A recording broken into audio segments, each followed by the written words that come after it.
এসে যে খেলতে পারি।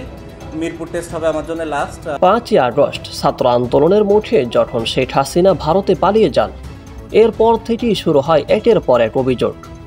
সাকিবের নামে একের পর এক অভিযোগ দাঁড়ায়, কিন্তু এই অভিযোগের বদলায় সাকিব কিছুই বলেনি।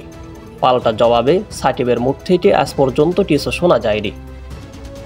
যদিও তার নাম নিয়ে করেছে বিভিন্ন মানুষ বিভিন্ন সমালোচনা। কেউ নাম ধরে ভেটিয়েছেন, কেউ নামটি টরল করে বলেছেন সাকিব আল হাসান নয় সুরুম আল হাসান। আবার কেউ সাকিবকে নাম ধরে দালাল সাকিব বলে ডাক দিয়েছেন, যদিও এর রিপিট কোনো কথা বলেনি সাকিব আল হাসান। কিন্তু সকলকে এবার জানিয়ে দিল টেস্ট এবং টি-20 ক্রিকেট সম্পর্কে। 2 ক্রিকেট থেকে অবসর নেবেন সাকিব আল হাসান। এসে যে খেলতে পারি, মিরপুর টেস্ট হবে আমার জন্য লাস্ট। যে কোনো ক্রিকেটার যদি তার আশানুরূপ পারফরমেন্স না করে এরকম কথাগুলো উঠতেই পারে এবং এটা খুবই স্বাভাবিক বলে আমি। তিনি বলেছেন, সাদা জার্সি পরে টেস্ট এবং টি-20 খেলতে আমাকে কখনোই দেখা যাবে না। টেস্ট ও টি-20 ক্রিকেট থেকে অবসরের ঘোষণা দিলেন সাকিব আল হাসান। ভারতের বিপক্ষে কানপুরে টেস্টের মাঠে নামার আগে ঠিক সংবাদ সম্মেলনে এই কথাই ঘোষণা দিলেন সাকিব।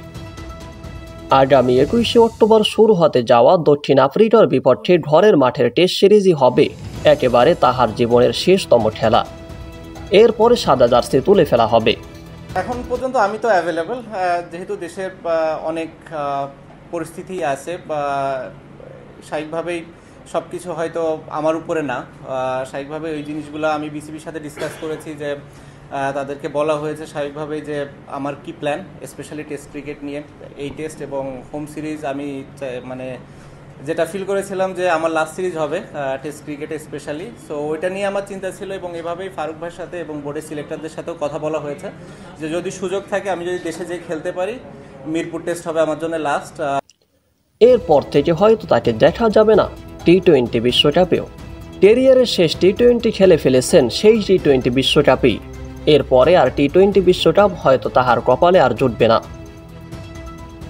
যখন ওয়ানডে ক্রিকেট সম্পর্কে তাহার পরিকল্পনা জানতে চায়, ঠিক তখনই সে এই কথাই বলেন, আগামী বছর পাকিস্তানে হতে যাওয়া চ্যাম্পিয়ন ট্রফি পর্যন্ত হয়তো খেলবেন। যাই হোক, সাকিবের চলে যাওয়াটা আপনার কাছে কেমন লাগলো, এটি আপনার মন্তব্য জানাবেন কমেন্টে।